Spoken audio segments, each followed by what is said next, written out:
राम राम राम सर्वेभ्यः नमो नमः। सर्वेभ्यः स्वागतं व्याहरामि। I welcome you all to class number 15 of Learn to Chant Sri Shankara Digvijaya Sara. Like always, let us begin our class by doing our salutations to the Guru Parampara, Granthakartas, our Gurus and Shankaracharya.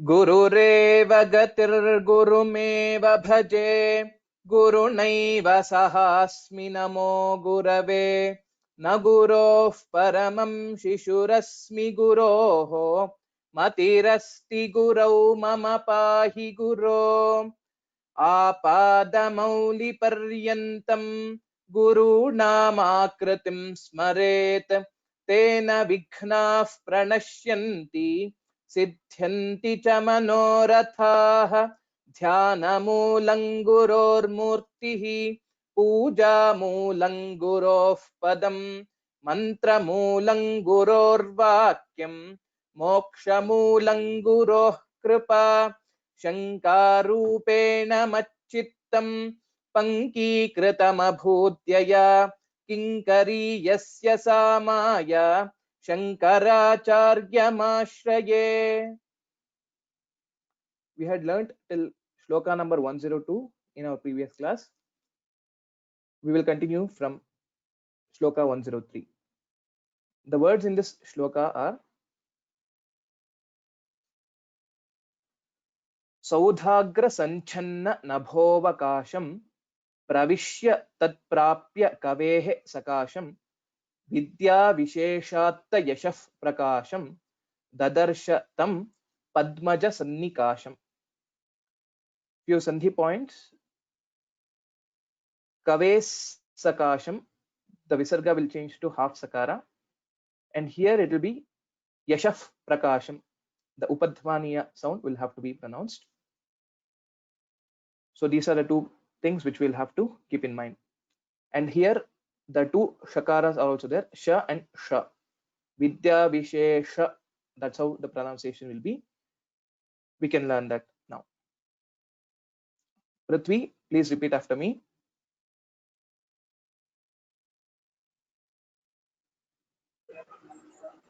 सौधाग्रसञ्छन्न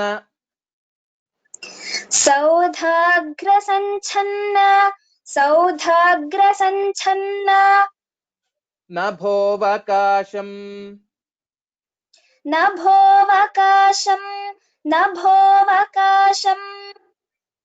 प्रविश्य तत्प्राप्य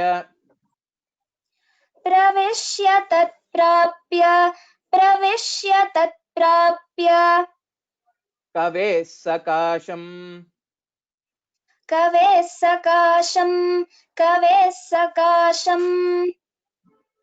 विद्या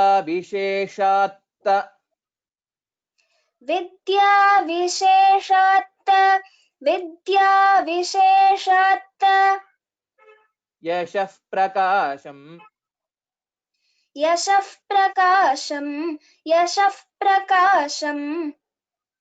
ददर्श तं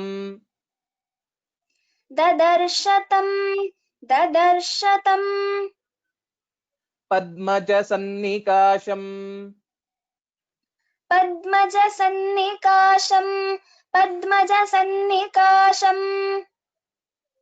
सौधाग्रसञ्छन्न नभोवकाशं प्रविश्य तत्प्राप्य कवेः सकाशम्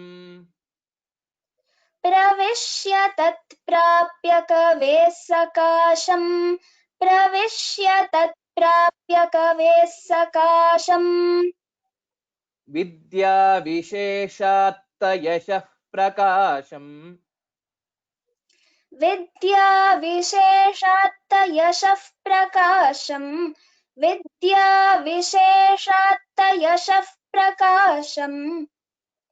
ददर्श तं पद्मज सन्निकाशम्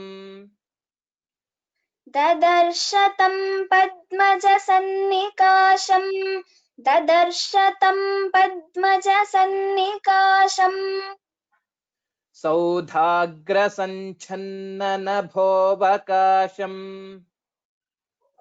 सौधाग्रसञ्छन्ननभोऽवकाशम् सौधाग्रसञ्छन्ननभोऽवकाशम् प्रविश्य तत्प्राप्य कवेः सकाशम् प्रविश्य तत्प्राप्य कवेः सकाशम् प्रविश्य तत्प्राप्य कवेः सकाशम् विद्याविशेषात्तयशः प्रकाशम् विद्याविशेषात्तयशः प्रकाशम् विद्याविशेषात्तयशः प्रकाशम् ददर्श तं पद्मजसन्निकाशम् ददर्श तं पद्मजसन्निकाशम् ददर्श तं पद्मजसन्निकाशम् Please tell it twice.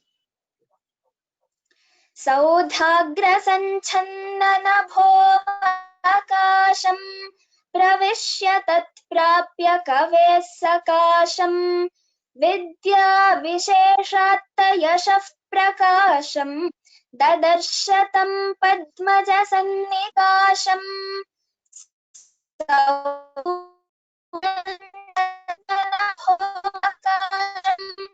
प्रविश्य तत्प्राप्य सकाशम् विद्याविशेषात्तयशः प्रकाशम् ददर्श तं पद्मजसन्निकाशम् Uttamam. So far we had seen Shankaracharya would take the aerial route and reach Mahishmati and find out which is the home of Mandana Pandita, and looking at the front door which was closed, he will think he used his yogic powers to enter inside the house of Mandana Mishra. And then this is what will happen. Entering into the inner rooms of that mansion, of that home, he saw the poet, who is Mandana Pandita, represent in luster of learning, which was equaled only by the lotus born, which is Brahma. If you remember, also in the initial shlokas we saw, Mandana Mishra is an avatara of Brahma. We'll go to the next shloka.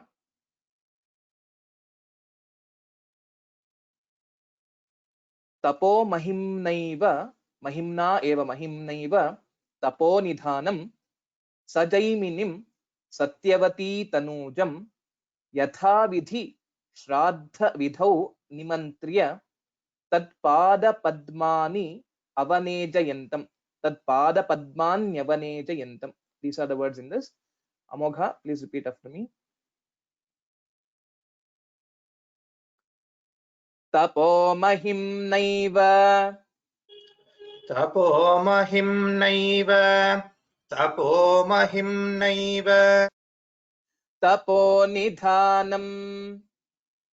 Tapo nidhanam. Tapo nidhanam. Sajaiminim. Sajaiminim. Sajaiminim. Satyavati tanujam. Satyavati tanujam. Satyavati tanujam. Yatha vidhi. Yatha vidhi. Yatha vidhi. Shraddha vidhau nimantriya. Shraddha vidhau nimantriya. Shraddha vidhau nimantriya. Tatpada padmani. Tatpada padmani. Tatpada padmani. Avanejayantam. Avanejayantam. Avanejayantam. Tapo mahimnaiva tapo nidhanam. Tapo mahimnaiva tapo nidhanam. तपोमहिम्नैव तपोनिधानम् स जैमिनिं सत्यवती तनूजम् स जैमिनीं सत्यवतीतनूजम् स जैमिनीं सत्यवतीतनूजम् यथा विधि श्राद्धविधौ निमन्त्र्य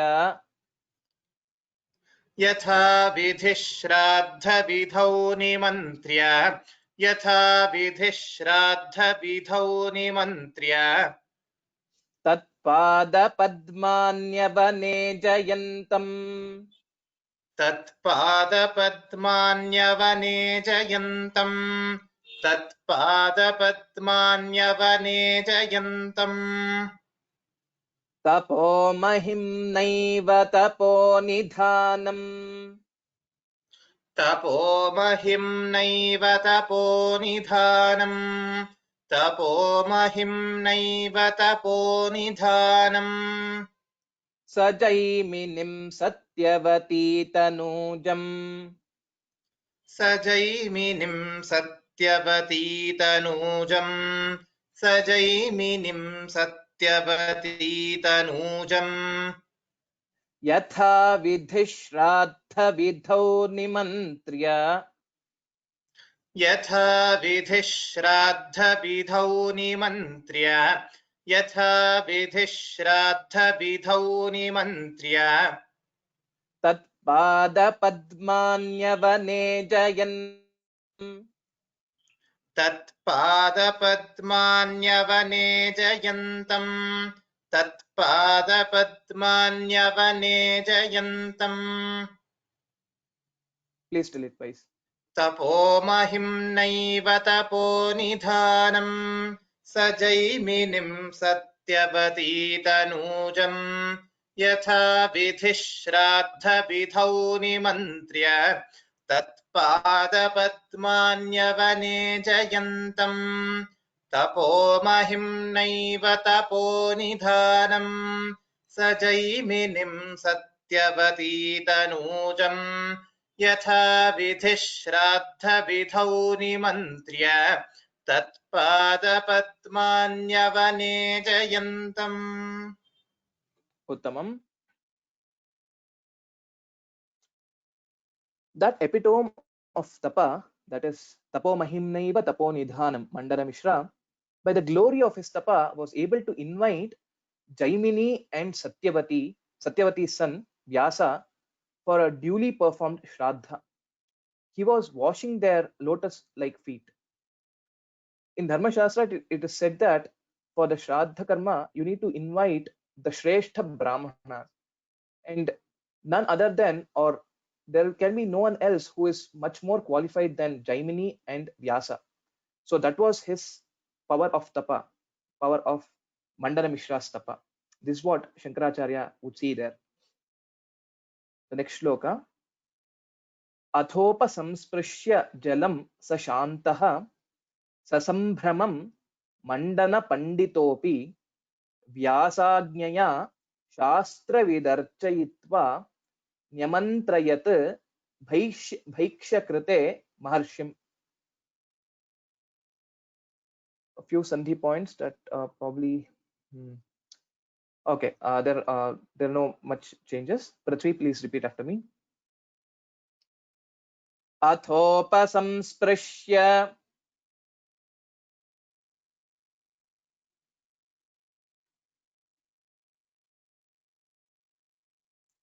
Prithvi, can you repeat after me? अथोपस्पृश्य I think there was some issue with the connection. Amogha, please repeat after me. Athopasamsprishya अथोपसंस्पृश्य jalam sashantah जलं सशान्तः sasambhramam ससम्भ्रमम् मंडन पंडितोपि मण्डनपण्डितोऽपि व्यासाज्ञया व्यासाज्ञया शास्त्रविदर्चयित्वा शास्त्रविदर्चयित्वा न्यमन्त्रयद्भैक्षकृते न्यमन्त्रयद्भैक्षकृते महर्षिम् महर्षिम् अथोपसंस्पृश्य जलं सशान्तः अथोपसंस्पृश्य जलं सशान्तः अथोपसंस्पृश्य जलं सशान्तः ससम्भ्रमं मण्डनपण्डितोऽपि ससम्भ्रमं मण्डनपण्डितोऽपि ससम्भ्रमं मण्डनपण्डितोऽपि व्यासाज्ञया शास्त्रविदर्चयित्वा व्यासाज्ञया शास्त्रविदर्चयित्वा व्यासाज्ञया शास्त्रविदर्चयित्वा न्यमन्त्रयद्भैक्षकृते महर्षिम् न्यमन्त्रयद्भैक्षकृते महर्षिम् न्यमन्त्रयद्भैक्षकृते महर्षिम् अथोपसंस्पृश्य जलं सशान्तः अथोपसंस्पृश्य जलं सशान्तः अथोपसंस्पृश्य जलं सशान्तः ससम्भ्रमं मण्डनपण्डितोऽपि ससम्भ्रमं मण्डनपण्डितोऽपि ससम्भ्रमं मण्डनपण्डितोऽपि व्यासाज्ञया शास्त्रविदर्चयित्वा व्यासाज्ञया शास्त्रविदर्चयित्वा व्यासाज्ञया शास्त्रविदर्चयित्वा न्यमन्त्रयद्भैक्षकृते महर्षिम् न्यमन्त्रयद्भैक्षकृते महर्षिम् न्यमन्त्रयद्भैक्षकृते महर्षिम् Please tell it twice. अथोपसंस्पृश्य जलं सशान्तः ससम्भ्रमं मण्डनपण्डितोऽपि व्यासाज्ञया शास्त्रविदर्चयित्वा न्यमन्त्रयद्भैक्षकृते महर्षिम् अथोपसंस्पृश्य जलं सशान्तः ससम्भ्रमं मण्डनपण्डितोऽपि व्यासाज्ञया शास्त्रविदर्चयित्वा न्यमन्त्रयद्भैक्षकृते महर्षिम् Uttamam. Mandana Pandita calmed down after listening to the words of Vyasa and sprinkled water on receiving the direction of Vyasa and invited the knower of the Shastras, Shastravita, who is Shankara, to come and have the Bhiksha. So he addresses him as Maharshi. Come and take Bhiksha, Maharshi. At the first sight of Shankaracharya, Mandana was a bit angry because he had locked the front door and someone came into his house. But then, after Vyasa's direction and his guidance, he will calm down and then he will offer the Bhiksha to Shankara. The next shloka. Sa chabravit saumya vivada bhiksham इच्छन्न भवत् सन्निधिम आगतोस्मि सान्योन्य शिष्यत्वपणा प्रदेय नास्त्यादरः प्राकृत भक्त भैक्ष्ये. Prithvi, please repeat after me. One sandhi point that we'll have to note here is नास्त्यादरः Prakrit. नास्त्यादरः Prakrit. That's the only thing. स चाब्रवीत् सौम्य स चाब्रवीत् सौम्य विवादभिक्षाम्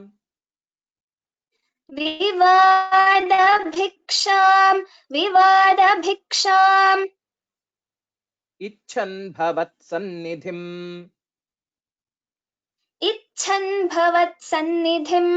इच्छन् भवत्सन्निधिम् आगतोऽस्मि आगतोऽस्मि सान्योन्यशिष्यत्वपणा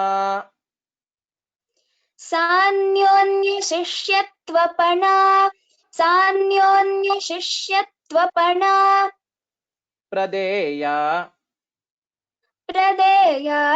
प्रदेया नास्त्यादरः नास्त्यादरः प्राकृतभक्तभैक्ष्ये प्राकृतभक्तभैक्ष्ये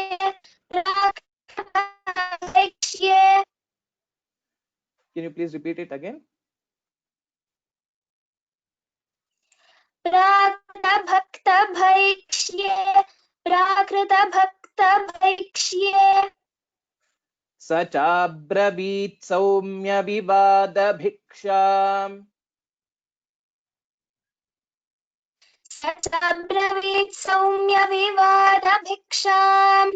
स चाब्रवीत् सौम्यविवादभिक्षाम् इच्छन् भवत्सन्निधिमागतोऽस्मि इच्छन् भवत्सन्निधिमागतोऽस्मि तान्योन्यशिष्यत्वपणा प्रदेया सान्योन्यशिष्यत्वपणा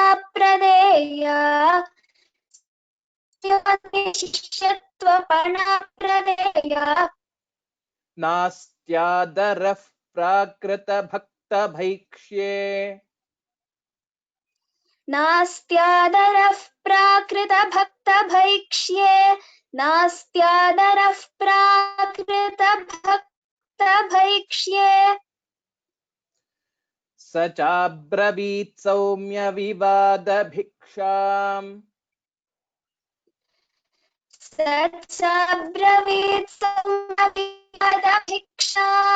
स चाब्रवीत् सौम्यविवादभिक्षाम् इच्छन् भवत्सन्निधिमागतोऽस्मि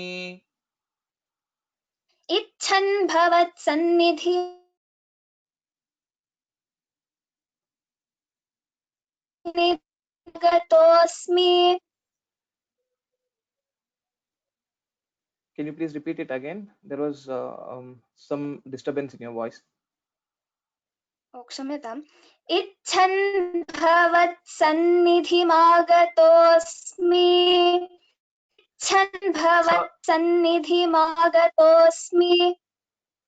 सान्योन्यशिष्यत्वपणा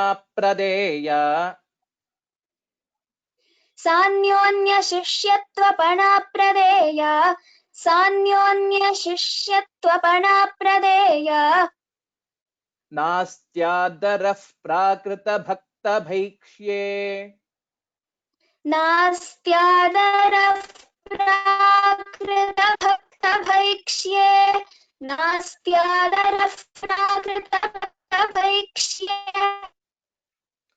Yeah, please tell it twice.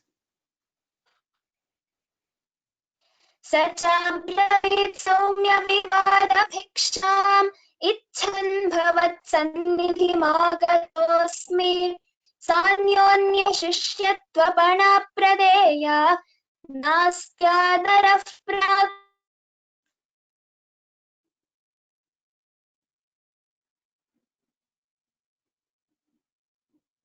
Amogha, please tell that shloka twice. I think चाब्रवीत् सौम्यविवादभिक्षाम् Okay. Amogha, please tell it. स चाब्रवीत् सौम्य विवादभिक्षाम् इच्छन् भवत्सन्निधिमागतोऽस्मि अन्योन्यशिष्यत्वपणाप्रदेया नास्त्यादरः प्राकृतभक्तभैक्ष्ये स चाब्रवीत् सौम्य विवादभिक्षाम् इच्छन् भवत्सन्निधिमागतोऽस्मि सान्योन्यशिष्यत्वपणाप्रदेया नास्त्यादरः प्राकृतभक्तभैक्ष्ये Uttamam. So then, when once invited for the bhiksha by Mandana, Shankaracharya replies, "So, dear one, Saumya, I have come here into your presence to take the debate bhiksha, Vada bhiksha. The terms of the debate should be such that the loser of the debate becomes the disciple of the person who wins it. I am not interested in the food that is conventionally taken by people as bhiksha." Let us see what happens next. The words in this are Mama na kinchidapi dhruvam ipsitam Shrutishraf patha vistritim antara avahitena makheshvavadhiritaha sa bhavatapa himadyutihi. The sandhi points in this: Shiraf patha, Shiraha patha, Shiraf patha. Amogha, please repeat after me. Mama na kinchidapi मम न किञ्चिदपि dhruvamipsitam ध्रुवमीप्सितम् Shrutishraf patha श्रुतिशिरः पथ vistritimantara विस्तृतिमन्तरा avahitena अवहितेन makheshvavadhiritaha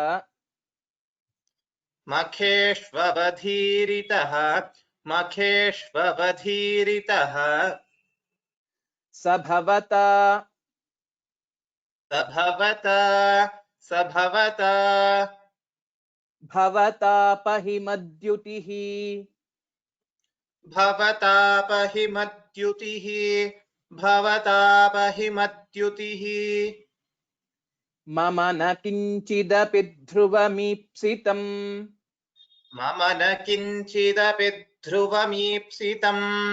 मम न किञ्चिदपि ध्रुवमीप्सितम् Shrutishraf patha vistritimantara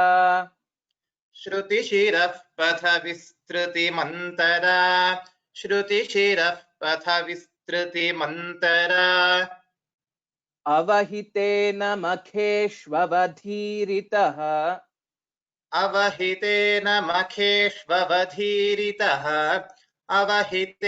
मखेष्ववधीरितः sabhavata bhavatapahimadyutihi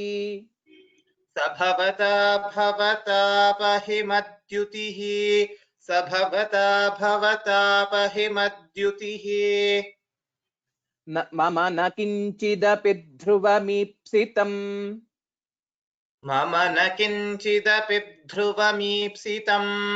मम न किञ्चिदपि ध्रुवमीप्सितम् Shrutishraf patha vistritimantara श्रुतिशिरः पथ विस्तृतिमन्तरा avahitena makheshvavadhiritaha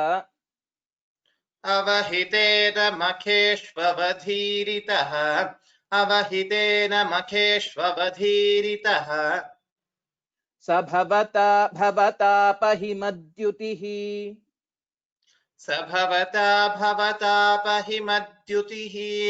स भवतापहिमद्युतिः Please मम repeat. न किञ्चिदपि ध्रुवमीप्सितम् श्रुतिशिरः पथ विस्तृतिमन्तरा अवहितेन मखेष्ववधीरितः स भवता भवतापहिमत्युतिः मम न किञ्चिदपि ध्रुवमीप्सितम् श्रुतिशिरः पथ विस्तृतिमन्तरा अवहितेन मखेष्ववधीरितः स भवता भवतापहिमत्युतिः.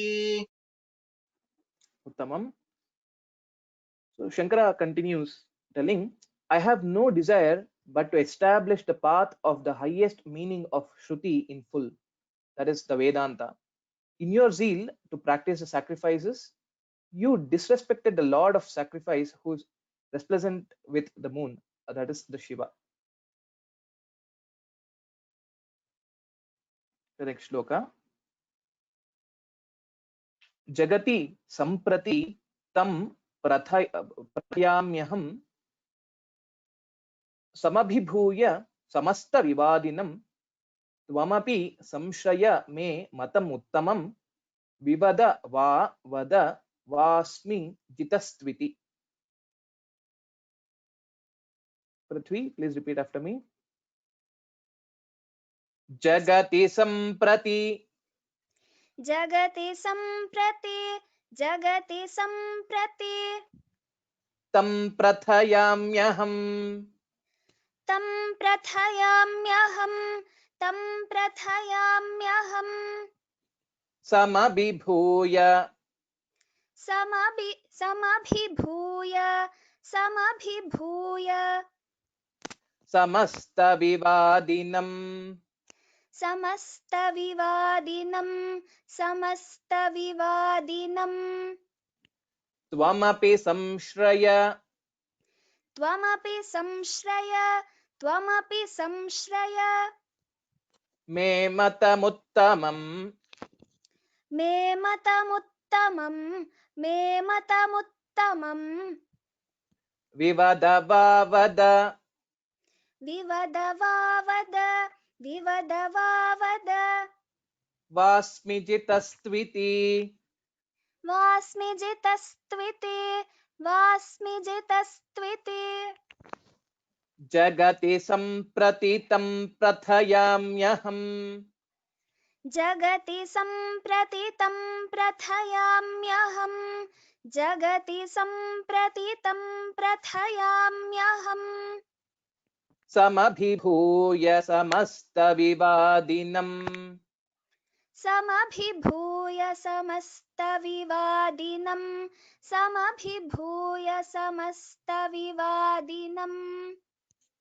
tvamapi samshraya me matamuttamam त्वमपि संश्रय मे मतमुत्तमम् vivada va vada vasmi jitastviti. विवदवावद वास्मि जितस्त्विति Jagati sampratitam prathayamyaham जगति सम्प्रतितं प्रथयाम्यहम्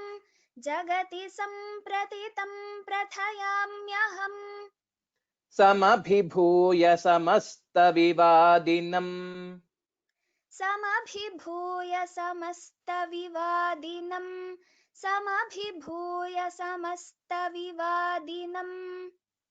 tvamapi samshraya me matamuttamam त्वमपि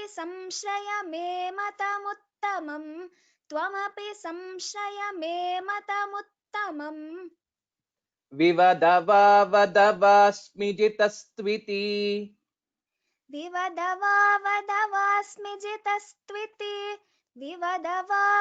वास्मि जितस्त्विति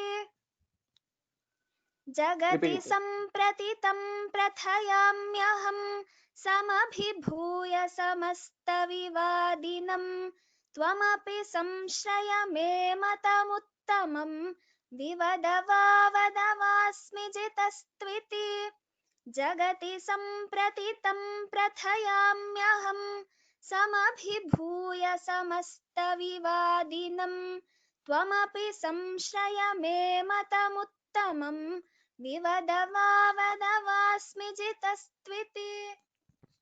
Uttamam.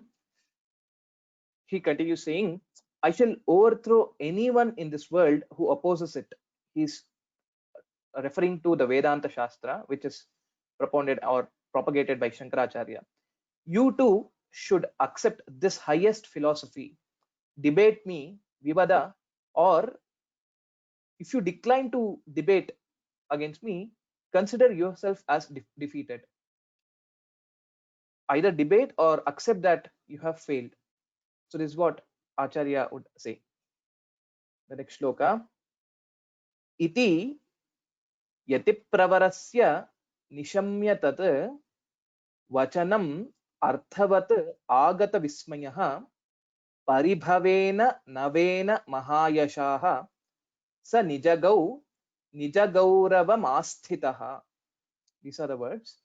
Amogha, please repeat after me.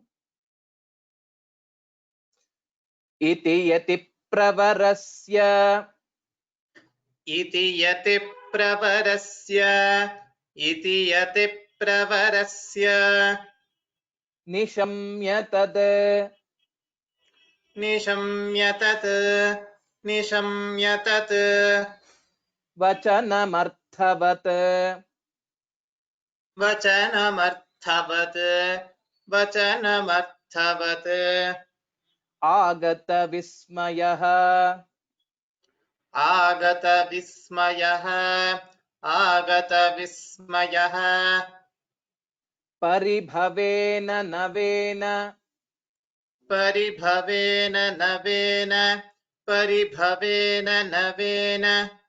mahayashaha महायशाः sanijagau सनिजगौ nijagauravamastitah निजगौरवमास्थितः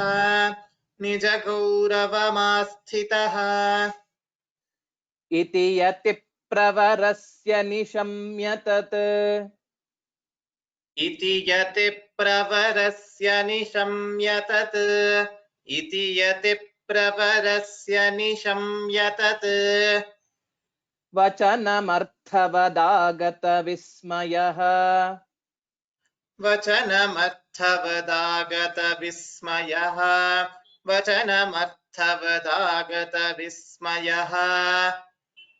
paribhavena navena mahayashaha परिभवेन नवेन महायशाः sa nijagauravamastitah स निजगौरवमास्थितः iti yati pravarasya nishamya tat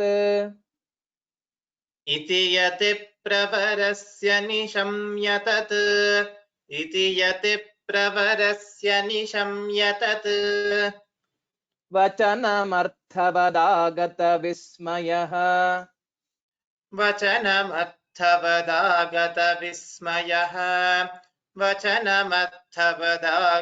विस्मयः paribhavena navena mahayashaha परिभवेन नवेन महायशाः sa nijagauravamastitah स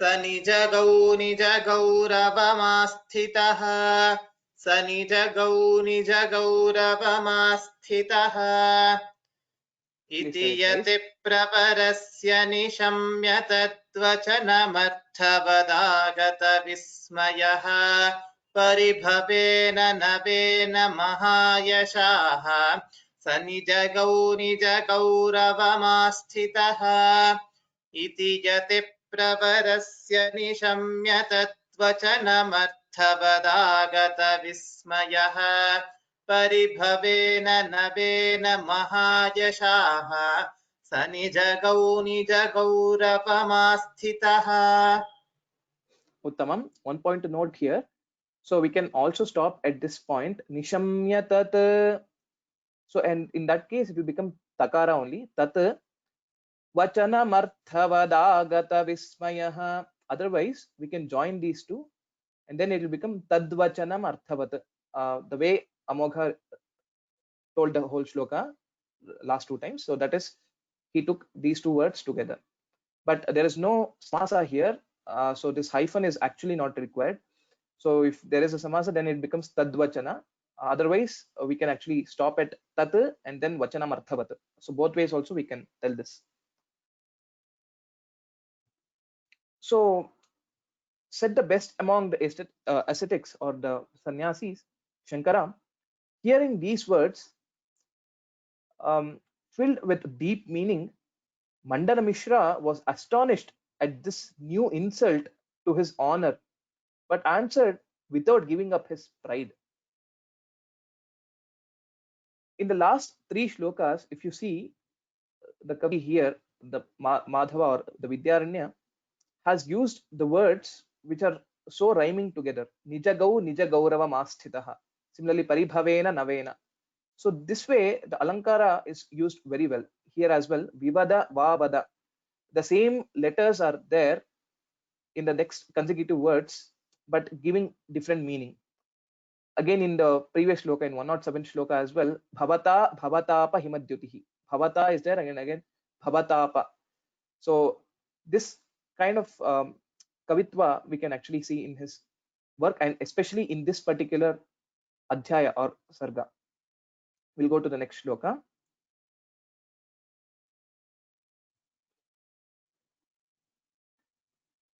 The words in this are Vadam karishyami na sandihetra jaya jayau nau vadita na kashchit na kantha shoshaika phalo vivadaha mitho jigishu kurutastu vadam. These are the words in this. Prithvi, please repeat after me. Few sandhi points I will highlight. Vadam karishyami. The anuswara will change to kavarga fifth letter. Prithvi, please repeat after me. Vadam karishyami. Vadam karishyami. Vadam karishyami. Na sandihetra. Na sandihetra. Na sandihetra. Jaya jayau nau. Jaya jayau nau. Jaya jayau nau. Vadita na kashchit. Vadita na kashchit. Vadita na kashchit. Na kantha shoshaika phalaha.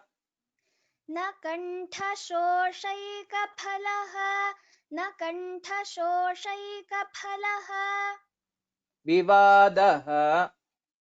विवादः विवादः मिथो जिगीषु. मिथो जिगीषु मिथो जिगीषु कुरुतस्तु वादम्. कुरुतस्तु वादम् कुरुतस्तु वादम् वादं करिष्यामि न सन्दिहेत्र.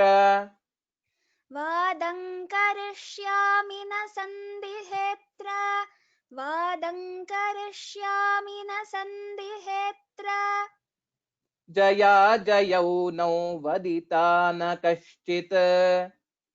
जया जयौ नौ वदिता न कश्चित् जया जयौ नौ वदिता न कश्चित् न कण्ठशोषैकफलो विवादः.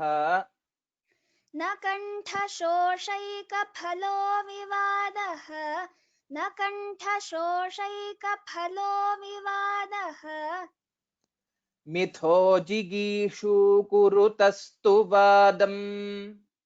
मिथो जिगीषु कुरुतस्तु वादम् मिथो जिगीषु कुरुतस्तु वादम् वादं करिष्यामि न सन्दिहेऽत्र वादं करिष्यामि न सन्दिहेऽत्र वादं करिष्यामि न सन्दिहेऽत्र जया जयौ नौ वदिता न कश्चित् जया जयौ नौ वदिता न कश्चित् जया जयौ नौ वदिता न कश्चित् न कण्ठशोषैकफलो विवादः न कण्ठशोषैकफलो विवादः न कण्ठशोषैकफलो विवादः मिथो जिगीषु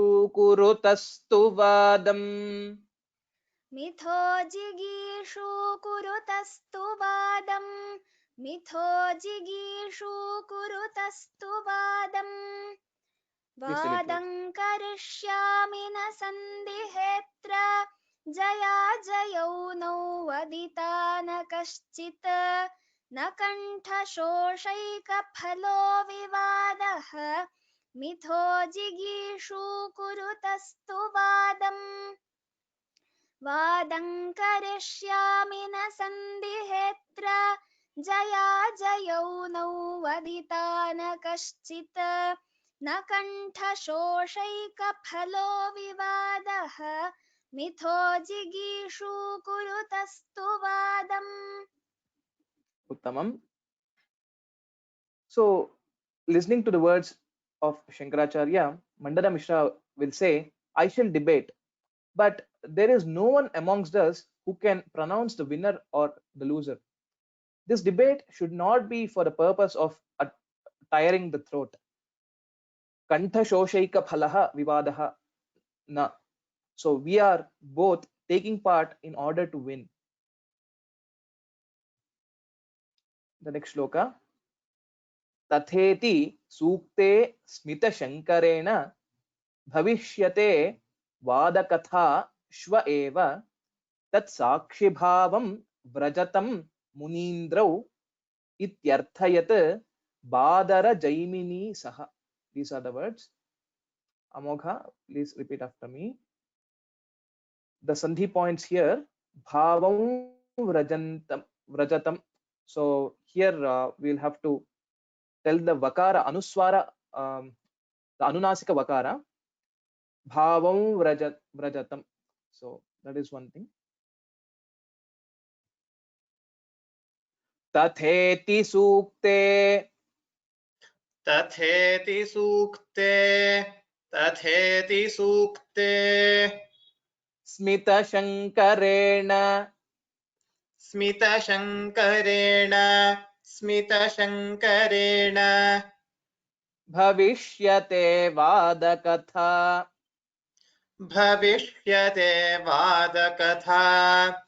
भविष्यते वादकथा shva eva श्व एव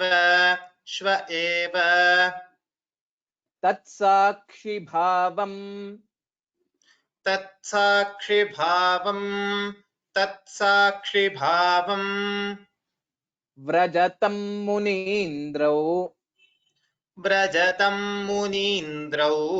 व्रजतं मुनीन्द्रौ इत्यर्थयत्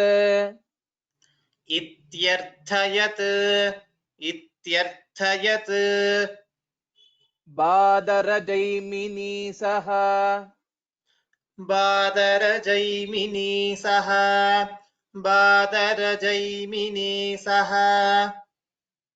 तथेति सूक्ते स्मितशङ्करेण तथेति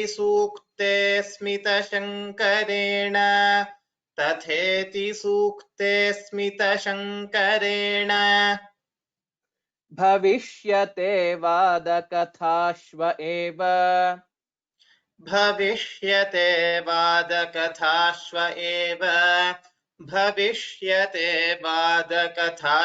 एव तत्साक्षिभावं व्रजतं मुनीन्द्रौ तत्साक्षिभावं व्रजतं मुनीन्द्रौ तत्साक्षिभावं व्रजतं मुनीन्द्रौ इत्यर्थ यद्बादरजैमिनी सह इत्यर्थ यद्बादरजैमिनी सह इत्यर्थ यद्बादरजैमिनी सह तथेति सूक्ते स्मितशङ्करेण तथेति सूक्ते स्मितशङ्करेण तथेति सूक्ते स्मितशङ्करेण भविष्यते वादकथाश्व एव भविष्यते वादकथाश्व एव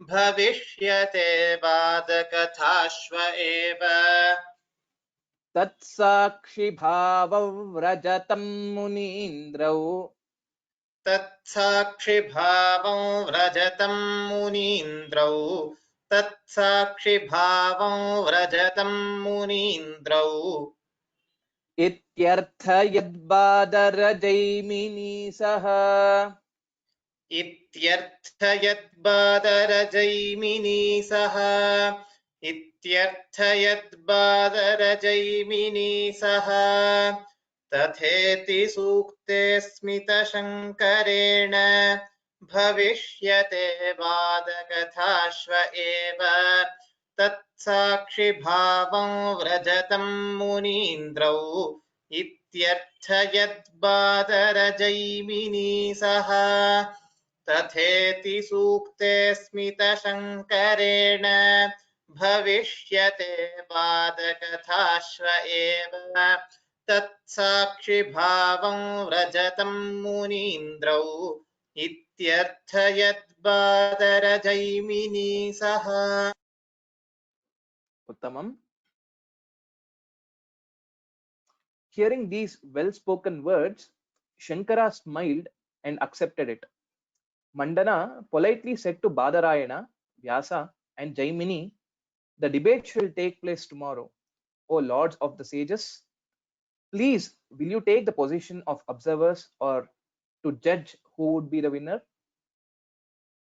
Mandana requests both Jaimini and Vyasa to take the position of the umpire, to which they will respond saying, the words are, Vidhaya bharyam vidushim sadasyam vidhiyatam vadakatha sudhindra itham saraswatyavataratagnyo saraswati avataratagnyo तद्धर्मपत्न्याः तम abhashishatam तद्धर्मपत्न्यास्tam abhashishatam. These are the words. There are a few sandhi points here. Bharyam vidushim, again anunasika vakara, and vidhiyatam vadakatha, again here as well. So the last word looks a little bit complex when we see it as a whole word, but if you split it, it becomes tad dharmapatnyaha tam abhashishatam. So these are the three words in this pada. I will teach first time word wise, and then we'll be able to pronounce it well. Prithvi, please repeat after me. Vidhaya bharyam विधाय भार्यां विधाय भार्यां vidushim sadasyam विदुषीं सदस्यां विदुषीं सदस्यां vidhiyatam विधीयतां विधीयतां vadakatha sudhindra वादकथा Sudhindra वादकथा Sudhindra इत्थं सरस्वती इत्थं सरस्वती इत्थं Saraswati अवतारताज्ञौ अवतारताज्ञौ तद्धर्मपत्न्यास्तं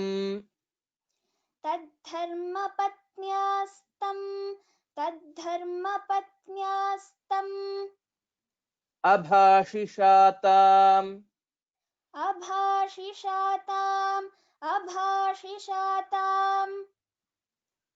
So if you see here, both shakaras are murdhanya shakaras. So we'll have to tell by lifting our tongue towards the head or the skull. Abhashishatam. So by practice, you'll be getting the correct pronunciation. Vidhaya bharyam vidushim sadasyam. विधाय भार्यां विदुषीं सदस्यां. विधाय भार्यां विदुषीं सदस्यां. Vidhiyatam vadakatha sudhindra. विधीयतां वादकथा Sudhindra. विधीयतां वादकथा Sudhindra. इत्थं सरस्वत्यवतारताज्ञो. इत्थं सरस्वत्यवतारताज्ञौ. इत्थं सरस्वत्यवतारताज्ञौ. क्षम्यतां तद्धर्मपत्न्यास्तमभाषिषाताम्. तद्धर्मपत्न्यास्तमभाषिषाताम्. तद्धर्मपत्न्यास्तमभाषिषाताम्. विधाय भार्यां विदुषीं सदस्याम्. विधाय भार्यां विदुषीं सदस्यां. विधाय भार्यां विदुषीं सदस्यां. विधीयतां वादकथा सुधीन्द्र. विधीयतां वादकथा सुधीन्द्र. विधीयतां वादकथा सुधीन्द्र. इत्थं सरस्वत्यवतारताज्ञो. इत्थं सरस्वत्यवतारताज्ञौ. इत्थं सरस्वत्यवतारताज्ञौ. तद्धर्मपत्न्यास्तमभाषिषाताम्. तद्धर्मपत्न्यास्तमभाषिषाताम्. तद्धर्मपत्न्यास्तमभाषिषाताम्. विधाय भार्यां विदुषीं सदस्यां. विधीयतां वादकथा सुधीन्द्र. इत्थं सरस्वत्यवतारताज्ञौ. तद्धर्मपत्न्यास्तमभाषिषाताम्. विधाय भार्यां विदुषीं सदस्यां. विधीयतां वादकथा सुधीन्द्र. इत्थं सरस्वत्यवतारताज्ञौ. तद्धर्मपत्न्यास्तमभाषिषाताम्. उत्तमम्.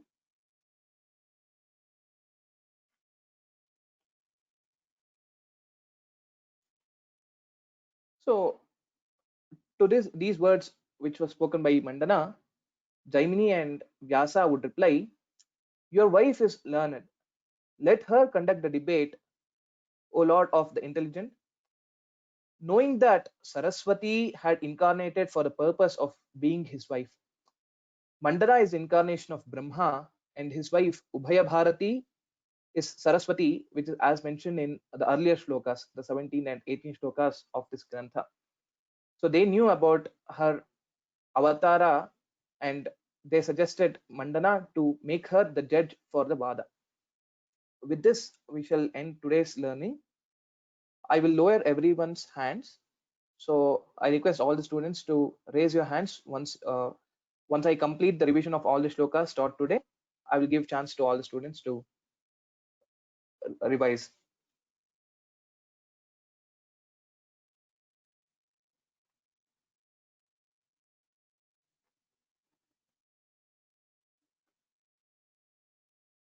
सौधाग्रसञ्छन्ननभोऽवकाशं प्रविश्य तत्प्राप्य कवेः सकाशं विद्याविशेषात्तयशः प्रकाशं ददर्श तं पद्मजसन्निकाशं तपोमहिं नैव तपोनिधानं सजैमिनिं सत्यवती तनूजं यथा विधि श्राद्धविधौ निमन्त्र्य तत्पादपद्मान्यवने जयन्तम् अथोपसंस्पृश्य जलं सशान्तः ससम्भ्रमं मण्डनपण्डितोऽपि व्यासाज्ञया शास्त्रविदर्चयित्वा न्यमन्त्रयद्भैक्षकृते महर्षिम् स चाब्रवीत् सौम्यविवादभिक्षाम् इच्छन् भवत्सन्निधिमागतोऽस्मि सान्योन्यशिष्यत्वपणाप्रदेया नास्त्यादरः प्राकृतभक्तभैक्ष्ये मम न किञ्चिदपि ध्रुवमीप्सितम् श्रुतिशिरः पथविस्तृतिमन्तरा अवहितेन मखेष्वबधीरितः स भवतापहिमद्युतिः जगति सम्प्रतितं प्रथयाम्यहं समभिभूय समस्तविवादिनं त्वमपि संश्रय मे मतमुत्तमं विवदवावदवास्मि जितस्त्विति इति यतिप्रवरस्य निशम्य तत् वचनमर्थवदागतविस्मयः परिभवेन नवेन महायशाः स निजगौरवमास्थितः वादं करिष्यामि न सन्दिहेत्र जया जयौ नौ वदिता न कश्चित् न कण्ठशोषैकफलो विवादः मिथो जिगीषूकुरुतस्तु वादम् तथेति सूक्ते स्मितशङ्करेण भविष्यते वादकथाश्व एव तत्साक्षिभावं व्रजतं मुनीन्द्रौ इत्यर्थ यद्वादरजैमिनी सह विधाय भार्यां विदुषीं सदस्यां विधीयतां वादकथा सुधीन्द्र इत्थं सरस्वत्यवतारताज्ञौ तद्धर्मपत्न्यास्तमभाषिषाताम्.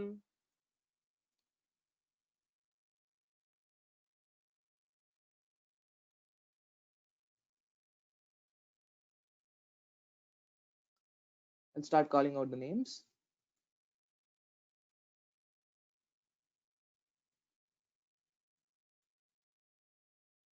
Bhushini PV. ಒಂದು ನಿಮಿಷ. ನಮಸ್ತೆ ಮಹೋದಯ. Namaste. सौधाग्रसच्चन्ननभोऽवकाशं प्रविश्य तत्प्राप्य कवेः सकाशं विद्याविशेषतायशः प्रकाशं ददर्श तं पद्मजसन्निकाशम्. Okay, so two pieces. So this is not Sachanna, Sanchanna. This Nyakara, fifth letter of Chavarga. Sanchanna Nabhovakasham. And again here, Visheshatta Yashaf Prakasham. These are the two places where you can improve the pronunciation. Otherwise, it was well said. Dhanyavadaha. ಧನ್ಯವಾದः. Astu. So the next one, Karthikeyan B. Namaskar Mahodaya. Namaste Yagnesh. So you can tell 104th shloka. तपो महिं नैव तपो निधानं सजैमिनं सत्यवती तनूजं यथा विधिश्राद्धविधौ निमन्त्र्य तत्पादपद्मान्यवने जयन्तम्. Okay, so yatha vidhi, the Mahaprana was missed. Otherwise, well pronounced. Dhanyavadaha. धन्यवादः महोदय. Astu.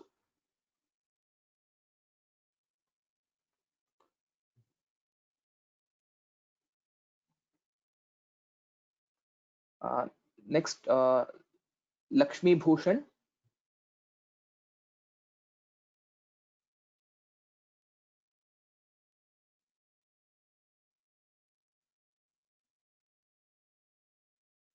Lakshmi Bhushan, you are on mute, self mute. Can you please unmute and speak? Okay. Meenakshi.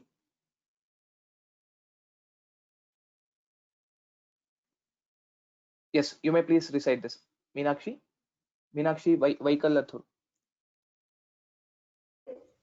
Can you hear me? Yes, yes, I can hear you, ma'am. अथोपसंस्पृश्य जलं शशान्तः ससम्भ्रमं मण्डनपण्डितोऽपि व्यासाज्ञया शास्त्रविदर्शयित्वा निमन्त्रयद्भैक्षकृते महर्षिम्. Uttamam, Uttamam. Well recited. Dhanyavadaha. Nagashri Ganesh. नमस्ते महोदय। Namaste. स चाब्रवीत् सौम्यविवादभिक्षाम् इच्छन् भवत्सन्निधिमागतोऽस्मि सान्योन्यशिष्यत्वपणाप्रदेया नास्त्यादरः प्राकृतभक्तभक्ष्यै नास्त्याधरः प्राकृतभक्तभक्ष्यै. The last word, bhaikshye. Bhaikshye. Yes, yes. Otherwise, well recited. Dhanyavadaha. Dhanyawad. Next, Rajalakshmi Shrikant. Hari Om. Hari Om. Namaste. मम न किञ्चिदपि ध्रुवमीप्सितं श्रुतिशिरः पथविस्तृतिमन्तरा अवहितेन मखेष्ववधीरितः स भवतापहिमद्युतिः. Uttamam, Uttamam. Can you please repeat the second pada? Shruti Shira. श्रुतिशिरः पथविस्तृतिमन्तरा. Yes, yes. Well recited. Dhanyavadaha. I missed hearing this place. Shruti Shiraf Patha. So that's why I asked you to repeat that. Dhanyavadaha. Well recited. धन्यवादः। Okay. Next, Sita Lakshmi Amma.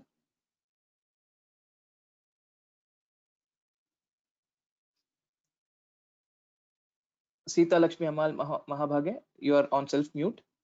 Yeah, okay. Yeah. Hare Krishna Mahodaya. Namaste. Namaste. Jagadi sampratitam prathayamyaham samabhibhuya samasti vivadinam tvamabhi samshrayame madamuttamam vivadavavadavasmi jidastviti. Uttamam, Uttamam. So few points is samasta and not samasti, samasta vivadinam. And maybe because of regional influence, the takara is kind of sounding like dakara, madamuttamam. So it is mattamuttamam. So that is due to the regional influence. Same way here also, jitastviti. Not a problem. I think that you can improvise on it. Okay, matam uttamam. So the takara and dakara. So because of the regional influence, it is kind of seen in most of the places. But yeah, apart from that, well recited. Thank you. Yeah, dhanyawada. Okay, next, Shyamala Ramachandran. नमस्ते। Namaste. इति यति प्रवरस्य निशम्य तत् वचनमर्थवदागत विस्मयः परिभवेन नवेन महायशाः स निजगौरवमास्थितः. Uttamam. Except for the Mahapranas, the pronunciation was very good. Vachana Marthavata and Paribhavena Bha and Asthitaha. These are the three places, the Mahapranas, which were missed. So otherwise, well recited. Dhanyavadaha. So next, Sushila Subramanian. This shloka? 110. वादं करिष्यामि वादं करिष्यामि न सन्दिहेऽत्र जया जयौ नौ वदिता न कश्चित् न कण्ठशौषेकफलो विवादः मिथो जिगीषु कुरुतस्तु वादम् उत्तमं न कण्ठशोषैक so shay was न कण्ठशोषैक yeah kanthashoshah ekaphalah so kanthashoshayik yeah shosha eka so it becomes the sandhi I yeah that's it. Okay, otherwise namaste. will recite it ma dhanyavadah Uma Narayan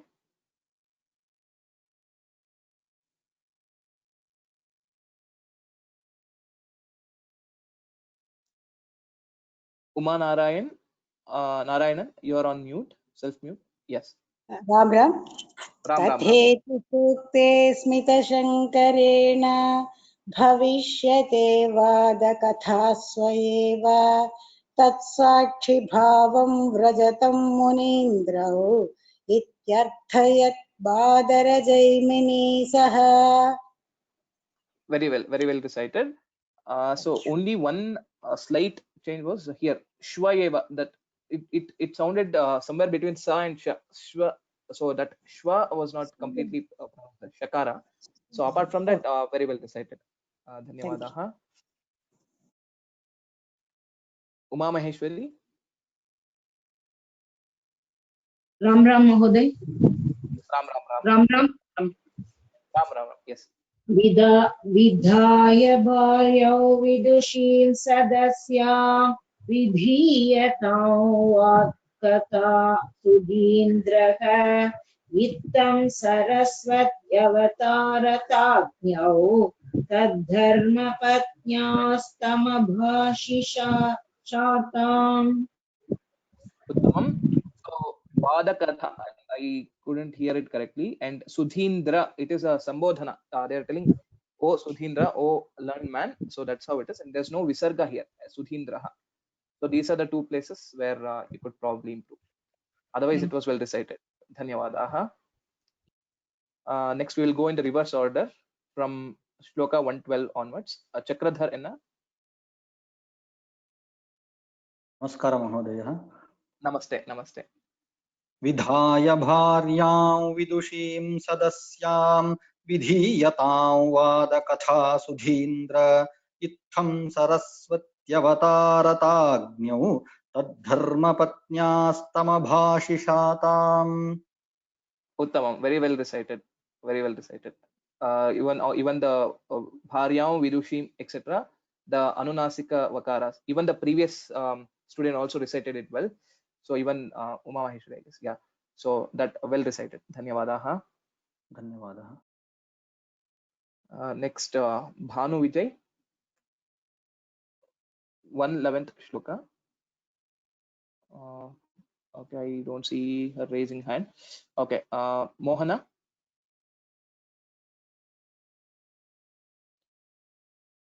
नमस्कार महोदय नमस्कार namaste तथेति सूक्ते स्मितशङ्करेण भविष्यते वादकथाश्व एव तत्साक्षिभावं रजतं मुनीन्द्रौ इत्यर्थयत् बादरजैमिनी सह uttamam well recited dhanyavadah Vihan Ram सर राम वादं करिष्यामि न सन्दिहेऽत्र जया जयौ नौ वदिता न कश्चित् न कण्ठशेषैकफलो विवादः मिथो जिगीषु कुरुतस्तु वादम् kantha shoshaika not kantha sheshaika so that is the only mistake otherwise it was well recited dhanyavadah ram so next Nilima Nanduri नमस्कारः महोदय वादं करिष्यामि no 109th एते याते प्रवरस्य निशम्य तत् वचनमर्थवदागत विस्मयः परिभवेन नवेन महायशाः स निजगौरवमास्थितः। उत्तमम् उत्तमं, well recited. धन्यवादाः. Next, Mohana Sundararajan. 108 shloka. नमस्ते महोदय। Namaste. जगति सम्प्रतितं प्रतयाम्यहं समभिभूय समस्तविवादिनं त्वमपि संशयमे मतमुत्तमं विवद वा वद वास्मि जितस्त्विति। Uttamam, Uttamam, well recited. Good pace and good pronunciation, except for the Mahaprana. Maybe if you focus on the Mahapranas, I think the pronunciation will be perfect. So prathayamyaham and samabhibhuya. Yeah. Samabhi. Okay. Dhanyavad ji. Okay. Yeah. Dhanyavadah. Dhanyavadah. Okay. Bhanu Vijay.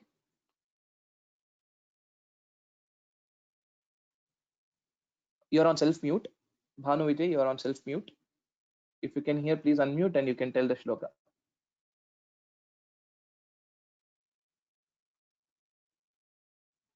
Can you hear me?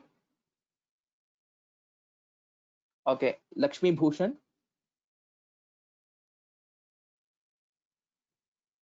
Mama, namaskar sir, namaskar. Namaste.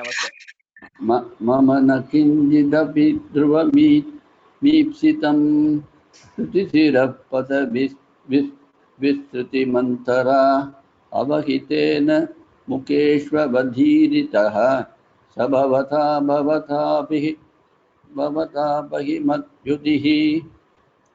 Uttamam. Very well recited, Mahodaya. Except here it is not mukha, it is makha. Makheshvavadhirita. Mukeshvadhirita. Okay. Apart from that, very well recited. Dhanyavadaha. Shesha NR. Namaskara Mahoday. Namaste. Sachabravit saumya vivada bhiksham icchan bhavasannidhi magatosmi sanyonna shishyastvapana pradheya nasyadara prakruta bhaktya bhaikshaye. Uttamam. So few points to note are the Mahapranas. Sannidhim dha is a Mahaprana and Shishyastva is not there. Shishyatva. So there's no sakara here. Yeah, Shishyatva. And Prakrita Bhakta Bhaikshe. So even these two places also it's Mahaprana Bhakara. So Bhakta probably Bhaikshe. that is yes. Apart from that, yeah, the pronunciation was good. Probably I'll try to see if I can prepare the slides with highlighting the Mahapranas for the next class, so that as and when you see it, it will make sure that we will recite the Mahaprana by giving more force. Okay, with that I think Okay. it should be good. Astu. Dhanyavadaha.